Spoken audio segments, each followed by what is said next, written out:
तर नमस्कार मित्रांनो, आज माझा 21वा वाढदिवस आहे आणि मी असं ऐकले की ह्या वयात जे आपण निर्णय घेतो त्याच्यावरती आपलं भविष्य ठरतं.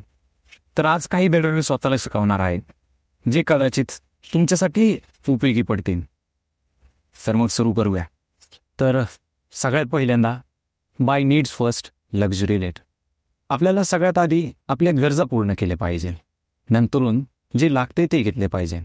फॉर एक्झाम्पल, तुम्ही खूप सारे कष्ट करून तुम्हाला स्वतःला एक रिवॉर्ड द्यायचं ठरवलं, लक्झरियस रिवॉर्ड, तर ते ठीक आहे.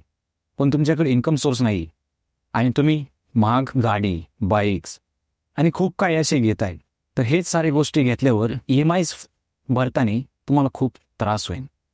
तर त्यामुळे लक्झरी रॉंग नाही, पण लक्झरी विदाऊट पर्पज हे रॉंग आहे. दुसरा पॉईंट म्हणजे हेल्थ इन्शुरन्स.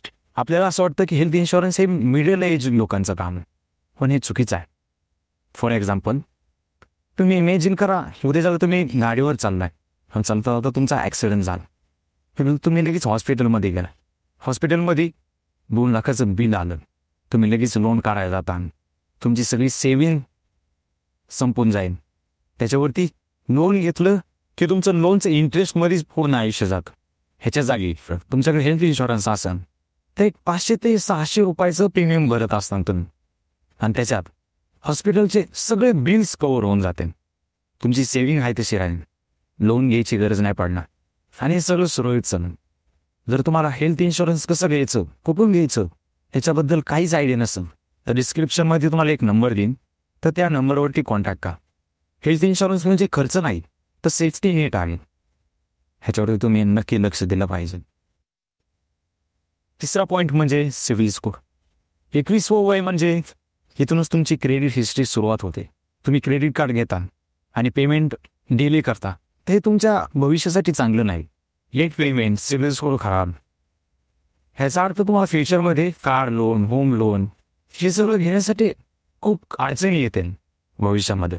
त्यामुळे सुरुवातीला एक स्मॉल अमाऊंटचं क्रेडिट कार्ड घ्या आणि मंथली अराउंड 5 ते 6 हजार रुपये खर्च करा आणि वेळोवेळी भरत जावा. हळूहळू तुमचा सिव्हिल स्कोर वाढत जाईल आणि फ्युचरमध्ये तुम्हाला त्रास नाही होणार आणि फ्युचरमध्ये फायनान्शियल डिसिजन घ्यायला सोपं पडेल.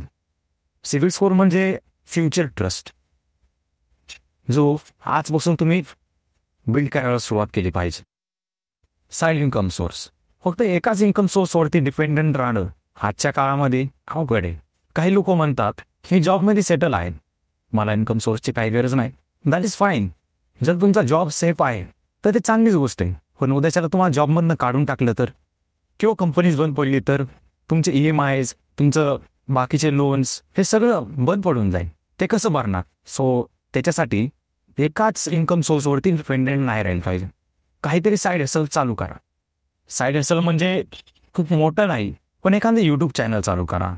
तर तुम्ही स्टुडंट असाल तर ऑनलाईन टीचिंग सुरुवात करा, पण तुम्ही काहीतरी करा, सुरुवात तर करा.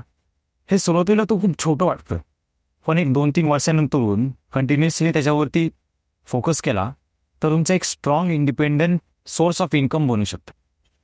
एक्स्ट्रा इन्कम सोर्स म्हणजे इंडिपेंडन्स.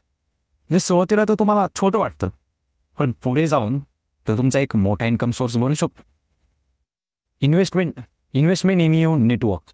खूप लोकांना असं वाटतं की इन्व्हेस्टमेंट म्हणजे फक्त पैसा पैसा पैसा, पण जर मला विचारलं तर इन्व्हेस्टमेंट म्हणजे लोक. तुम्हीच पाहा ना, सगळा वेळ फक्त गेम्स, पार्टीज, टॉक्सिक सर्कल ह्याच्यातनं काय भेटतं? रिझल्ट काय? काहीच नाही. मी असं म्हणत नाही की हे केलंच नाही पाहिजे, पण एक लिमिट असावी. त्या लिमिटच्या बाहेर काम केलं तर ते युजलेस होतं. त्यामुळे तुमच्या फ्युचरवरती खूप इफेक्ट पडतो. त्याच्या जागी लोकांशी कनेक्ट करा, वर्कशॉप घ्या, फ्रेंड सर्कल बनवा, जेणेकरून फ्युचरमध्ये तुम्हाला खूप सारे ऑपॉर्च्युनिटीज क्रिएट होतील. नेटवर्क म्हणजे नेटवर्थ नाही, तर योग्य माणसांमध्ये वेळ घालवा. ट्रॅव्हलिंग हे सर्वात मोठा टीचर आहे. तुम्ही फ्रेंड सर्कलमध्ये फिरायला जाऊ शकता. जर फ्रेंड येत नसतील तर सोलो ट्रॅव्हलिंग करा, पण ट्रॅव्हलिंग करा. मी स्वतःचा एक्सपिरियन्स घेऊन सांगतो. पुणे टू वाराणसी हा 1500 किलोमीटरचा अंतर मी एकट्याने कव्हर केला आहे. तर सोलो ट्रॅव्हल केल्यामुळे डिसिप्लिन, सेल्फ अवेअरनेस, कॉन्फिडन्स हे सगळं बिल्ड करतं.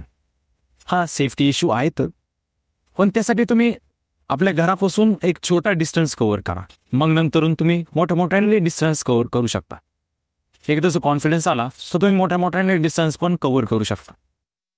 आता मी जे काय म्हणलो आहे ते मी स्वतःला आठवण म्हणून देत आहे, जेणेकरून मला असं वाटलं की तुमच्यासाठी पण योग्य ठरेल आणि तुम्ही पण इम्प्लिमेंट करता.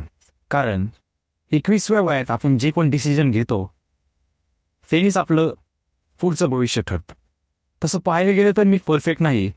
कदाचित हे जे डिसिजन येतं ते घेण्यासाठी मला पण अवघड जाईल, पण मी प्रयत्न करीन. That's it.